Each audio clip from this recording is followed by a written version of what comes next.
जैन दोस्तों, मैं विशाल एक बार फिर से स्वागत करता हूँ सभी का एग्जाम हैरियर पर 5 PM।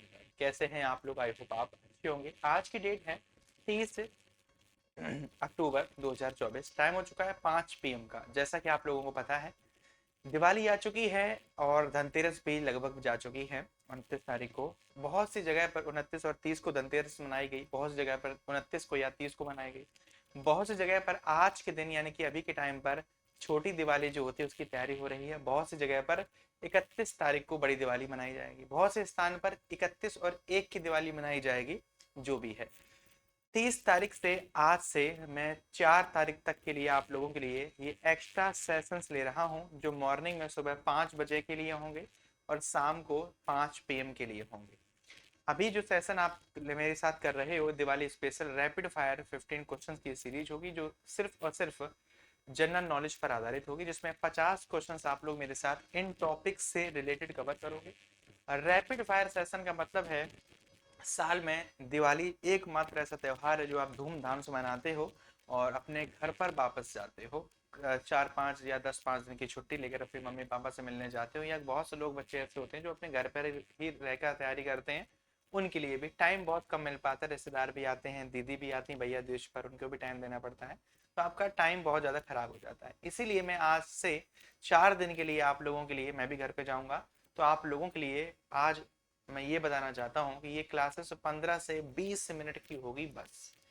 दिन में आप कभी भी रीड लगाकर 10 15 मिनट में ये सेशंस कवर कर सकते हो। ये रिवीजन सेशन आपका रहने वाला है, जिसमें 50 क्वेश्चंस आप लोग मेरे साथ वन शॉट में कवर करोगे, सिर्फ 15 या 20 मिनट में। ठीक है भैया, तो स्टार्ट करते हैं आज के सेशन को। और ये सेशन आज 30 है, 30 31 1 2 3 4, ये 6 क्लासेस आपके सामने रहेंगी। 4 5 दिन तो नॉर्मली जाते ही जाते हैं, उसमें हम लोग कुछ कर भी नहीं सकते हैं, बट इट्स ओके। लौट के जब हम लोग आएंगे, तो मैं लौट के आने के बाद में सबसे पहले मैं आप ही करंट अफेयर की 1 साल का करंट अफेयर एक्स्ट्रा पढ़ाऊंगा। और आज भी एक ऐसा ही अपकमिंग एग्जामिनेशन के टॉपिक वाइज चीजें स्टार्टिंग हो जाएंगी, जैसे हम लोग पहले कवर किया करते थे। Let's start the session. फटाफट से देखो आंसर और फटाफट आके निकल जाओ, क्योंकि 15 से 20 मिनट ही हमारे पास में है। राष्ट्रपति एवं उपराष्ट्रपति के निर्वाचन से संबंधित विवाद का निपटारा का सर्वोच्च न्यायालय के किस अधिकार के क्षेत्र के अंतर्गत आता है? यदि राष्ट्रपति उपराष्ट्रपति के निर्वाचन होता है और अगर चुनाव प्रणाली में किसी से संबंधित विवाद उत्पन्न हो जाता है, तो विवाद का जो निपटारा होता है वह सर्वोच्च न्यायालय के किस अधिकार क्षेत्र के अंतर्गत आता है? उसको प्रारंभिक अधिकार, क्षेत्राधिकार, विवेकाधीन अधिकार कहते हैं, सलाहकारी अधिकार कहते हैं, बहुमुखी अधिकार कहते हैं। गलत होगा, बेटा आंसर याद रखना, उसको हम लोग प्रारंभिक क्षेत्राधिकार कहते हैं। Most important question. किसी दोषी व्यक्ति की सजा को क्षमा, निलंबन या परिहार की शक्ति किसके पास में होती है? जैसा कि आपको पता है, मौलिक अधिकारों के उल्लंघन होने पर सुप्रीम कोर्ट, हाई कोर्ट 5 प्रकार के रिट जारी करता है आर्टिकल 32 और 226 के तहत। सेम थिंग यहाँ पर आओगे तो भारत के अंदर प्रथम नागरिक भारत का राष्ट्रपति होता है और राज्य का प्रथम नागरिक राज्यपाल होता है। राज्यपाल के पास वही शक्तियां हैं जो देश स्तर पर राष्ट्रपति के पास में है। ठीक है, तो क्वेश्चन ये है कि जो क्षमादान की शक्ति होती है, सजा को माफ करने की शक्ति होती है, निलंबन करने की शक्ति होती है, ये देश में दो लोगों के पास में होती है, या तो राष्ट्रपति या तो आपका राज्यपाल। तो पूछा गया है कि डैश में से किसके पास में होती है? राष्ट्रपति, उपराष्ट्रपति, सर्वोच्च न्यायालय या फिर रक्षा मंत्री। दिए गए ऑप्शन में से राज्यपाल होता तो राष्ट्रपति नहीं होता, राष्ट्रपति होता तो राज्यपाल नहीं होता, होता तो एक ही ऑप्शन में होता। आंसर दिए गए क्वेश्चन का अकॉर्डिंग बेटा क्या हो जाएगा? President is the correct answer. दिए गए क्वेश्चन का आंसर हो जाएगा आर्टिकल 72 के तहत। यही बात अगर यही बात अगर राज्यपाल से होती तो बेटा, अगर यही बात आपके राज्यपाल से होती, गवर्नर से होती, तो गवर्नर समाधान शक्ति का प्रयोग आर्टिकल 161 के तहत करता। भारतीय संविधान के अनुच्छेद 74 और 75 में बेटा क्या चीज आपको देखने के लिए मिलती है? भारतीय संविधान के आर्टिकल 74 और 75 में आपको क्या देखने के लिए मिलता है? इसमें आपको कैबिनेट मंत्री मिलते हैं, लोकसभा के अध्यक्ष मिलते हैं, भारत के प्रधानमंत्री मिलता है। इसके अंदर आपको बेटा मंत्री परिषद देखने के लिए मिलती है। ये भी एक प्रकार की कैबिनेट ही होती है, परंतु स्टेट लेवल से रिलेटेड होती है। तो आंसर क्या हो गया? मंत्री परिषद बेटा इज द करेक्ट आंसर। ये आर्टिकल 74 के तहत एक मंत्री परिषद होगी, और जो किससे रिलेटेड होगी? जो प्रधानमंत्री को सलाह से संबंधित बेटा होगी। और 75 के तहत उनकी नियुक्ति प्रधानमंत्री की सलाह पर राष्ट्रपति द्वारा की जाएगी। ठीक है, मंत्रियों की। जेबी वीटो के तहत राष्ट्रपति किसी विधेयक को कितने समय तक रोक सकता है? बेटा अगर जेबी वीटो का प्रयोग करके राष्ट्रपति किसी विधेयक को रोक देता है तो कब तक? बेटा याद रखना, अनंत काल का मतलब होता है इनफाइनाइट टाइम, कभी किसी भी इनफाइनाइट टाइम तक रोक सकता है।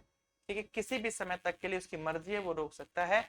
भारत के अंदर जो प्रेसिडेंट होता है उसको बेटा कितने प्रकार का वीटो प्राप्त होता है? उसको 3 प्रकार का वीटो प्राप्त होता है। एक होता है पूर्ण वीटो, निलंबित वीटो, एक होता है पॉकेट वीटो। अब आप ये कहोगे इनका मतलब बेटा क्या है? तो type of veto in India, नहीं, इंडिया के पास वीटो पावर नहीं है, वो यूनाइटेड सिक्योरिटी काउंसिल के परमानेंट जो सदस्य हैं उनके पास में है, परंतु तो राष्ट्रपति के पास में है। एक होता है पूर्ण वीटो, एक होता है निलंबन वीटो, एक होता है पॉकेट वीटो, जो ऑलरेडी हम लोग पूरी डिटेल में पढ़ चुके हैं। You can take the screen. Sir जी, राज्यसभा का सदस्य बनने के लिए किसी व्यक्ति की न्यूनतम आयु कितनी होनी चाहिए? जब हम लोग राज्यसभा की बात करते हैं, राज्यसभा का आर्टिकल 80 होता है, संसद का 79 होता है, लोकसभा का 81 होता है। राज्यसभा से संबंधित सारी चीजें आपको आर्टिकल नंबर 80 मिलती है। और राज्यसभा का अगर सदस्य आपको बनना है तो आपकी जो न्यूनतम एज होनी चाहिए बेटा, आपके सामने 23 वर्ष आपकी एज होनी चाहिए। सर जी, राष्ट्रपति द्वारा संसद में कितने आंग्ल भारतीय संविधान के सदस्यों को मनोनीत किया जाता है? बेटा यहाँ पर आप लिख सकते हो किया जाता था, क्योंकि अब इनको मनोनीत नहीं किया जाता है, इनको हटा दिया गया है।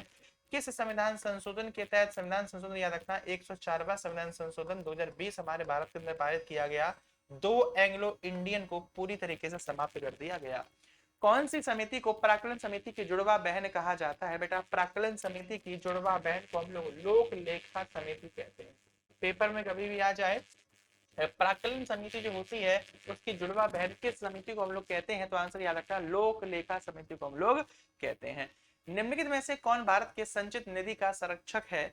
Who among the following is the custodian of the consolidated fund of India? संचित निधि का संरक्षक कौन बेटा होता है? हिसाब से क्वेश्चन का आंसर कार्यपालिका, न्यायपालिका और नागरिक अधिकारी कोई मतलब नहीं बनता। दिए गए ऑप्शन के हिसाब से क्वेश्चन का आंसर बेटा संसद इज द करेक्ट आंसर। संविधान के अनुच्छेद 222 के तहत उच्च न्यायालय के न्यायाधीशों का स्थानांतरण किसके अंतर्गत होता है? स्थानांतरण एक स्थान से परिवर्तित होकर दूसरे स्थान तक परिवर्तन, ये किसके अकॉर्डिंग? तो ध्यान रखना, उच्च न्यायालय सर्वोच्च होता तो राष्ट्रपति वाला सिस्टम बन गया, या चीफ जस्टिस ऑफ इंडिया वाला। उच्च न्यायालय का मतलब क्या? राज्यों के हाईकोर्ट। और जब राज्यों के हाईकोर्ट की बात की गई तो ये किसके अधीन आता है? डीपीएसपी के अधीन आता है, संघ सरकार के अधीन आता है। बेटा ये आपके राज्य सरकार का विषय बन जाता है। वर्ष 1977 में किसकी अध्यक्षता के अंतर्गत पंचायत राज की जांच करने के लिए एक सरकारी समिति की नियुक्ति की गई थी? बेटा उस सरकारी समिति का नाम क्या था? पंचायती राज से संबंधित बहुत प्रकार की समितियां हैं जो मैं ऑलरेडी आपको सारी पढ़ा चुका हूं, परंतु 1977 की बात आ जाए तो दिए गए क्वेश्चन का आंसर सिर्फ एक हो जाएगा बेटा, वो हो जाएगा आपका अशोक मेहता समिति। कौन सी अशोक मेहता समिति? कौन कौन सी समितियां थी? बलवंत मेहता समिति दोस्तों 1957 से संबंधित थी। अशोक मेहता जो समिति थी ऊपर ऑलरेडी लिखा हुआ है, जेबी राव मेहता समिति 1986 और एलबी सिंघवी समिति 1986। 1986, हाँ 86। ठीक है, इस प्रकार से आपको याद रखना है आंसर। निम्नलिखित में से किस अनुच्छेद के तहत निम्नलिखित में से अनुच्छेद के किस समुच्चय के तहत आपात का प्रावधान बेटा किया गया है? आपातकाल की अगर बात की जाए, 3 प्रकार का आपातकाल भारत के अंदर लगता है। 352 नेशनल इमरजेंसी, राष्ट्रपति शासन और यहाँ पर वित्तीय आपातकाल। सर जी, निम्नलिखित संवैधानिक संशोधनों में से किसे लघु संविधान के नाम से जाना जाता है? जिस संविधान संशोधन में सबसे ज्यादा संवैधानिक संशोधन किए गए वही लघु संविधान होता है। तो भारत के अंदर सबसे बड़ा संविधान संशोधन 42वां संविधान संशोधन है, इसीलिए इसको लघु संविधान के नाम से जाना जाता है। कौन सा कार्य निर्वाचन आयोग के कार्य क्षेत्र में नहीं आता? Which work does not come under the preview of the election commission? कौन सा कार्य निर्वाचन आयोग के कार्य क्षेत्र में नहीं आता है? भारत के प्रधानमंत्री का चुनाव करवाना, या फिर भारत के राष्ट्रपति का चुनाव करवाना, राजनीतिक दलों को मान्यता प्रदान करना, या फिर बेटा राजनीतिक दलों का चुनाव चिन्ह आवंटन करना। ये भी होता है, ये भी होता है। भारत के राष्ट्रपति का ये भी होता है, परंतु भारत के प्रधानमंत्री का चुनाव कराना अधीन से बाहर है। वह पहला राज्य कौन सा है जिसने परिसीमन के दौरान मतदान बेटा करवाया था? वह कौन सा राज्य जिसने परिसीमन का मतलब होता है डीलिमिटेशन।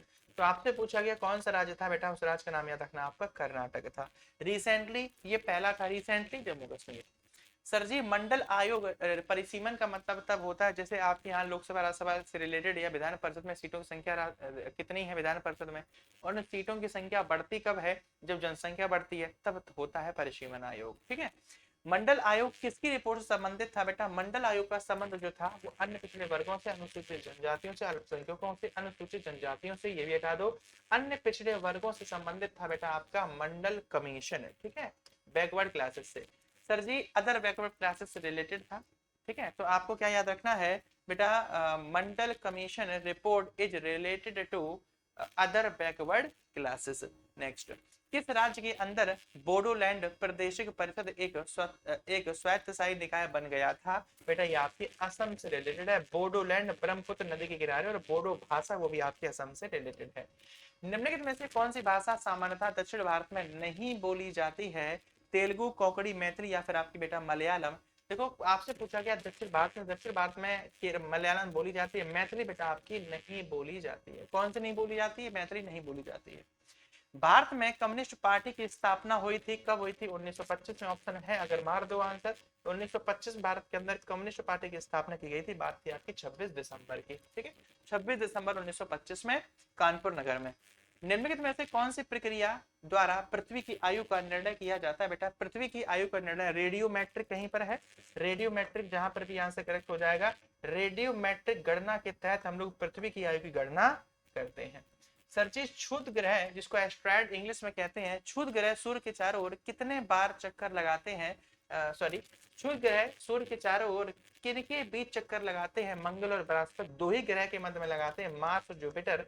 हमेशा इस बात को याद रखना, मार्स और जुपिटर दो एकमात्र ऐसे उपग्रह हैं जिनके चारों ओर क्षुद्र ग्रह एस्ट्रॉयड जो होते हैं वो चक्कर लगाते हैं। वायुमंडल की प्रक्रियाओं के अध्ययन को क्या कहा जाता है, अगर आप वायुमंडल की विज्ञान का, वायुमंडल की प्रक्रियाओं, वायुमंडल में एटमॉस्फेयर में क्या क्या हो रहा है, कैसे कैसे जलवायु परिवर्तन हो रहे हैं, अगर आप इसका अध्ययन करना चाहते हो तो उस अध्ययन करने की प्रक्रिया को हम लोग क्या कहते हैं, ज्योतिष कहते हैं, भूकंप विज्ञान कहते हैं, खगोल विज्ञान कहते हैं, इसको बेटा हम लोग मौसम विज्ञान के रूप में जानते हैं। अगर हमसे पूछा जाए निम्नलिखित में से कौन सी गैस पृथ्वी पर पराबैंगनी विकिरण को कम कर देती है, उस एकमात्र परत को ओजोन परत कहते हैं, जिसके लिए दिवस प्रत्येक वर्ष हम लोग 16 सितंबर को मनाते हैं, ओजोन परत के लिए संरक्षण का दिवस।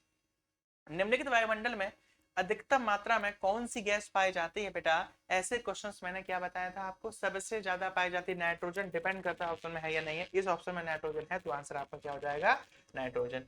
सीरीज क्या होती है बेटा, सीरीज होती है पहले आपका नाइट्रोजन, फिर आपका ऑक्सीजन, फिर आपका H2O मतलब आपका हाइड्रोजन बन जाता है, फिर आपका आर्गन बन जाता है, कार्बन डाइऑक्साइड बन जाता है, फिर आपका नियोन बन जाता है, फिर आपका हीलियम बन जाता है, फिर आपका मीथेन बन जाता है, फिर आपका हाइड्रोजन बन जाता है, फिर आपका नाइट्रस ऑक्साइड बन जाता है। इस प्रकार का आपका क्रम है।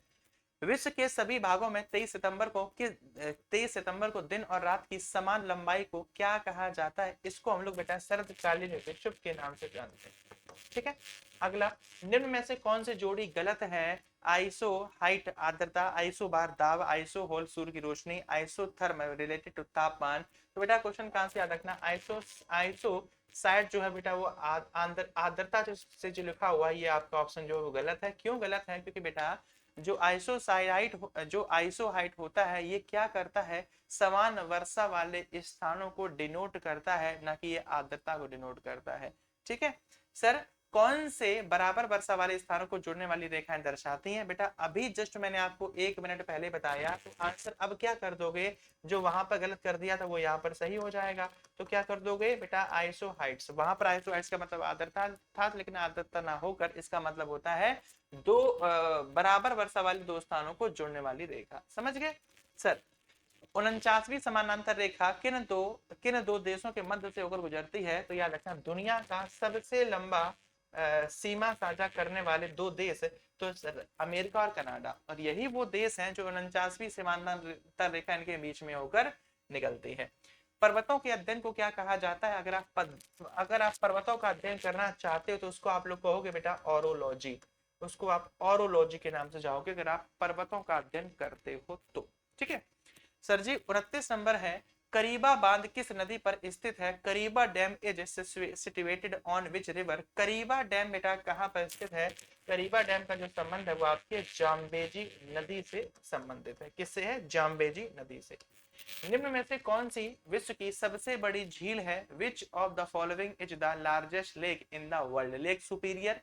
सबसे बड़ी बात उन्होंने ना ये पूछा है कि मीठी है, खारी है, आर्टिफिशियल है, प्रकृति नेचुरल है, कुछ नहीं पूछा। सबसे बड़ी मारो बात खत्म कर दो।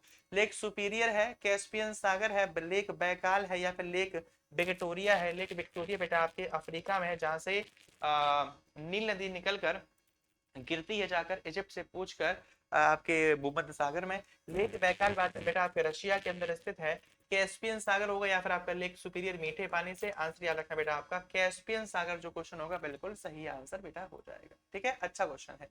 लेक सुपीरियर मीठे पानी के लिए प्रसिद्ध है। विक्टोरिया को हम लोग अफ्रीका का मोती कहते हैं। बैकाल झील आपके रशिया के अंदर स्थित है। ठीक है, जीवों की विविधता के लिए प्रसिद्ध है। रेड डाटा बुक में किसका विवरण आपको देखने के लिए मिलता है? रेड डाटा बुक में आपको मिलता है केवल विलुप्त जानवरों के लिए संकटग्रस्त पौधों व जीवों से संबंधित डाटा आपको मिलता है रेड बुक डाटा के अंदर। सर, प्राणी जगत का सबसे बड़ा संघ है जिसमें कीट भी सम्मिलित होते हैं। बेटा ऐसा कौन सा प्राणी जगत का सबसे बड़ा संघ है जिसमें कीट भी सम्मिलित होते हैं? क्वेश्चन नंबर 32 का आंसर बेटा आपको याद रखना है एनिलिडा होता है, कोरोडेटा होता है, या फिर आपका आर्थ्रोपोडा होता है। आंसर याद रखना आर्थ्रोपोडा। सर जी, नागर हॉल राष्ट्रीय उद्यान डैश बायोस्फीयर रिजर्व का हिस्सा है। नागर हॉल नेशनल पार्क जहां पर भोगेश्वर का निधन हो गया था। जो दो दांत वाला, सबसे लंबे दांत वाला जो हाथी होता है, सबसे पुराना हाथी भोगेश्वर, इसका निधन हुआ था। तो नागर हॉल नेशनल पार्क बेटा कहाँ पर स्थित है? तो आपको आंसर याद रखना है ये कर्नाटक राज्य के अंदर स्थित है। उस बेस पर क्वेश्चन का आंसर इन्होंने पूछा नहीं है। इस बेस पर क्वेश्चन का आंसर याद रखना, ये आपके नीलगिरी का हिस्सा है। और ये इसलिए और प्रसिद्ध है, बांदीपुर में सॉरी, एक क्वेश्चन मैंने गलत कर दिया। भोगेश्वर का निधन Bandipur tiger reserve national park में हुआ था, और टाइगर रिजर्व भी है वो। नागर हॉल राष्ट्रीय उद्यान कर्नाटक के अंदर, और ये इसलिए प्रसिद्ध है क्योंकि यहाँ पर रीहैब प्रोजेक्ट चलाया गया था। ठीक है, रीहैब प्रोजेक्ट केवीआईसी ने, खादी विलेज इंडस्ट्रियल कमीशन ने यहाँ पर, यानी कि खादी इंडिया कह सकते हो, इसने यहाँ पर रीहैब प्रोजेक्ट चलाया था, इसलिए प्रसिद्ध था। मैंने गलत बता दिया था। किसी स्थान पर चुंबकीय यामोत्तर और भौगोलिक यामोत्तर के बीच कोण बेटा कैसा बनता है? तो याद रखना आप लोग, ठीक है, कैसे बनता है? समक्रांतिक कोण बेटा बनता है। आपके सामने अवेलेबल है 23.45 डिग्री का एरिया। वो दिसंबर 21 का डाटा आपको पता होगा। जून 21 में छोटे बड़े दिन का डाटा आप लोगों ने पढ़ा होगा। मध्यांतर बेटा मार्च से लेकर सितंबर 21 तारीख तक का पढ़ा होगा। छोटे दिन बड़े दिन वो इसी से रिलेटेड होते हैं। तो बेटा सघन माध्यम में बना वह आपतन कोण जिसके लिए विरल माध्यम में किरण का अभिलंब से बना कोण 90 डिग्री का होता है, सघन माध्यम का क्रांतिक कोण कहलाता है। ओजोन परत का अवयव मुख्यतः किस कारण से बेटा होता है? हमेशा याद रखना CFC गैसेस से होता है।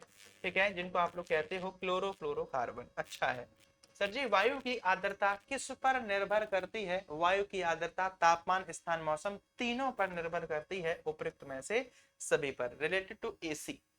सर जी, समाज वानिकी में प्रयुक्त सर्वसामान्य वृक्ष प्रजाति है तो क्या है? ये याद रखना, आपकी पीपल का पेड़ नहीं है, गुलमोहर का है। Eucalyptus is the correct answer.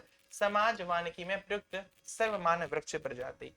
Red data book में किसका विवरण मिलता है? आप लोग मेरे साथ ऑलरेडी इस क्वेश्चन को कवर कर चुके हो। रेड डाटा बुक में आपको संकटग्रस्त पौधों व जीवन का अध्ययन मिलता है।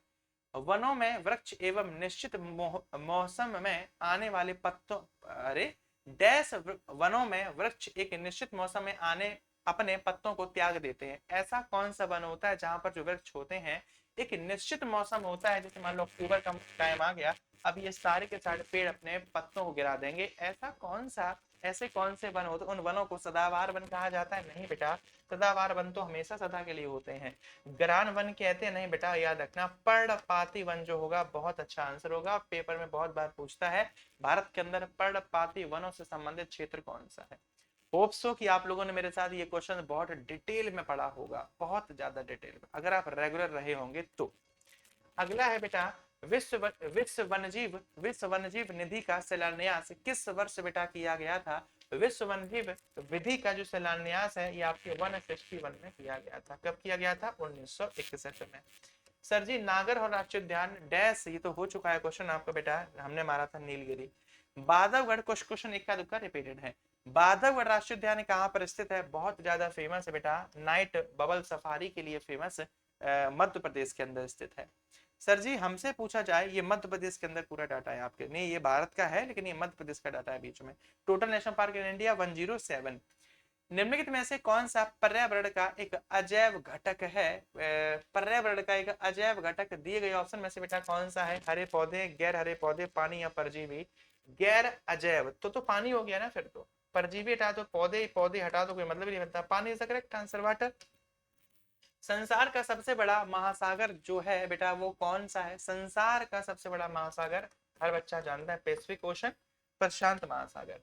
पृथ्वी पर सबसे गहरा पृष्ठ गर्त जो है बेटा वो कौन सा है? मरियाना ट्रेच के नाम से आप इसको जानते हो, या हिंदी में आप इसको मरियाना खाई के नाम से जानते हो, आप लोगों ने पढ़ा होगा। ये कहां पर है? ये पश्चिमी प्रशांत महासागर में आपको देखने के लिए मिलता है सबसे गहरा बिंदु। इससे रिलेटेड क्वेश्चन आपके पेपर बहुत डिफरेंट डिफरेंट पूछ जाते हैं। सबसे गहरा बिंदु जहां पर मानव पहुंच चुका है, इस टाइप से अलग अलग। और विभिन्न महासागरों के विभिन्न, जैसे दक्षिण चीन सागर का सबसे गहरा बिंदु कौन सा, वो बात अलग है, ये दुनिया का अलग है। ठीक है, हर वजह से क्वेश्चन अलग अलग बन सकता है। सर जी निम्नलिखित में से किस क्षेत्र में भूमध्य रेखा गुजरती है? अफ्रीका, भारत, अरब या फिर आपके चाइना से? दिए गए क्वेश्चन के हिसाब से बेटा जो आपकी भूमध्य रेखा है, भूमध्य रेखा, कर्क रेखा, मकर रेखा, तीनों रेखाएं, और तीनों रेखाएं गुजरने वाला एकमात्र जो आपका महाद्वीप है वो बेटा आपका अफ्रीका है, एकमात्र महाद्वीप। और भूमध्य रेखा भी इसी महाद्वीप से होकर बेटा गुजरती है। अगला क्वेश्चन आपके सामने, ये मैंने आपको ये पढ़ाया है क्वेश्चन कि भूमध्य रेखा जो है कुल कितने देशों से होकर गुजरती है, यहाँ पर वो डाटा है। कर्क रेखा अफ्रीका के कितने देशों से होकर गुजरती है और भारत के कितने देशों से होकर गुजरती है? भारत के 8 राज्यों से होकर गुजरती है। वहीं पर भूमध्य रेखा जो है, इक्वेटर जो है, अफ्रीका के कितने देशों से होकर गुजरती है? क्वेश्चन आपके पेपर में, ये पीसीएस लेवल का है, इसको छोड़ सकते हो। और मकर रेखा कितने देशों से गुजरती है? लेकिन सिर्फ और सिर्फ अफ्रीका में, क्योंकि अफ्रीका इंपॉर्टेंट है। सर जी समुद्र की धाराएं निम्नलिखित में से किसका उदाहरण है? समुद्र की धाराएं संवहन का है? नहीं बेटा, समुद्र की धाराएं जो होती हैं वो चालन का उदाहरण बनती हैं। मानव द्वीप कहां पर स्थित है? आइलैंड ऑफ मैन के नाम से जाना जाने वाला आइलैंड कौन सा है? उत्तरी आयरलैंड और इंग्लैंड के मध्य में है दोस्तों, ये 48 का 49 नंबर क्वेश्चन का आंसर है, निम्नलिखित देशों में से किस देश की सीमा अफगानिस्तान से नहीं लगती है? ईरान, तुर्कमेनिस्तान, जॉर्जिया या फिर आपका उज्बेकिस्तान? तो याद रखना अफगानिस्तान क्यों पूछा जाएगा, तालिबान ने अफगानिस्तान पर कब्जा किया था, ये क्वेश्चन तब से रिलेटेड है। तो निम्नलिखित देशों में से किस देश की सीमा अफगानिस्तान से नहीं लगती है? तो ईरान होगा, नहीं बेटा, तुर्कमेनिस्तान जो होगा क्वेश्चन का आंसर बिल्कुल सही होगा, तुर्कमेनिस्तान की सीमा से नहीं लगती। और ये एक लैंड लॉक्ड कंट्री है, कहीं से भी पानी से सीमा साझा नहीं करता, चारों तरफ देशों से घिरा हुआ है अफगानिस्तान। और 50वां नंबर क्वेश्चन है, निम्नलिखित नगरों में मरुस्थली देश माली की राजधानी क्या है? तो आप मुझे कमेंट करके आंसर बताओगे। एक बेटा आपका मरुस्थली देश है जिसका नाम है माली, इसकी कैपिटल को हम लोग किस नाम से जानते हैं? डेम्स के नाम से, बमाको, आड्रा या फिर आपकी अंकारा के नाम से। तो ये जो सेशन था, मेरी बात बिल्कुल ध्यान से सुनना, अपकमिंग जितना भी आप लोग मेरे साथ डाटा पढ़ोगे उन सभी से रिलेटेड 50 क्वेश्चंस मैंने आपको सारे टॉपिक से रिलेटेड पढ़ाए हैं। History, polity, economy, geography, economy से रिलेटेड सब कुछ, सिर्फ 50 क्वेश्चन, 49 पढ़ाई, एक क्वेश्चन घर के लिए दिया है। दिवाली भर यानी कि 4 तारीख तक आप लोग मेरे साथ सुबह और शाम 15-15 मिनट की सेशन करोगे कवर। ये वीडियो सारी अपलोडेड होंगी ऑन टाइम पर, अपकमिंग इवेंट आपको देखने के लिए नहीं मिलेगा, अपलोड होंगी। और इस वीडियो की जब ये वीडियो अपलोड हो जाएगी, इसकी लिंक तो प्रॉपर तरीके से आपके टेलीग्राम पर भी जाएगी। अदरवाइज आपको ऑन टाइम पर ये वीडियो यूट्यूब पे वीडियो वाले सेक्शन में देखने के लिए मिलेगी, जब ऑन टाइम पर आपका टाइम हो जाया करेगा तब। ठीक है भैया, तो ये 50 क्वेश्चंस हो गए हैं, 15-15 मिनट के ये सेशन मैंने आपके लिए किए हैं ताकि मुझे भी प्रॉब्लम ना हो और आप भी कम टाइम में ज्यादा क्वेश्चंस कवर कर पाओ, क्योंकि पेपर आपका सामने है। तो फिलहाल मैं सेशन को ऑफ करता हूँ, मिलता हूँ अगली क्लास में, तब तक क्लास सभी को तहे दिल से साथियों हैप्पी दिवाली और जय हिंद जय भारत। Thank you guys.